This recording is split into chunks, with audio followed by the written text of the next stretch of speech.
Ni musulmi ne, amma ina da wasu ahali waɗanda sai kasance ba musulmai ba. Ma'ana a cikinsu akwai Kiristoci, akwai kuma masu addinin gargajiya. Abin ya baku mamaki ko? To bari in baku takaitacce labari na yanda waɗannan mutane suka kasance ahalina. Ni haifaffen garin Guri ne da ke jihar Yoben, Najeriya, wato arewa maso gabas ta Najeriya. Cikin ikon Allah tafiya zuwa jihar Legas ta kama ni zuwa nema. Amma kakata wacce ita ke riƙona sai ta ce ba ta yadda da yi wannan tafiya ba. Kwatsam a wannan lokacin na kira mahaifiyata da sauran 'yan uwana na gabatar musu da muradina. Sun fahimce ni da irin halin da nake ciki kuma suka mara min baya suka ce to bari su roƙe ta.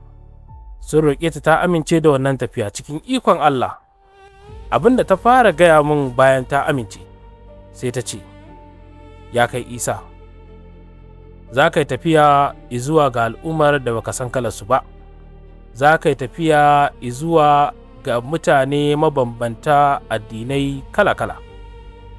Nasihata ta farko da zan maka shi ne, ka kasance duk cikin al'ummar da ka samu kanka a cikinta, ka ɗauki wannan mutane a matsayin ahalinka. Ma'ana, kada ka muzanta su, kada ka ci mutuncinsu, kada ka kasance mai ha'inci a gare su, kada ka ci musu amana, ka riƙe su da gaskiya, ka tabbatar da cewa duk abin da za ka yi baka janyo wa ahalinka baka kuma janyo wa addininka cin mutunci ba. Ka tabbatar da cewa ka riƙe gaskiya da amana, domin kuwa hakan zai sa za su kasance suna tare da kai, kuma su ne mutanen da za su kasance idan ka shiga wani hali kafin mu asalin ahalinka mu gano, su ne waɗanda za su fara ganewa. Alhamdulillah, na ɗau waɗannan darussa na kakata, wanda ya sa na riƙi waɗannan mutane a matsayin ahalina. Duk da cewa muna da bambancin yare, bambancin addini da yawa daga cikinsu, idan suka ga kwana biyu ban fita aiki ba sukan ce min lafiya. Idan shawara ta kama su bani shawara. Kai abin da zai ba ku mamaki, akwai waɗanda sukan tambaye ni shin ina da kuɗin abin hawa da zan tafi aiki, kuma sukan bani a lokacin da bani da shi. Kai waɗansu su sukan miƙo min abinci ma su ce min gashi, kuma na karɓa hannu biyu.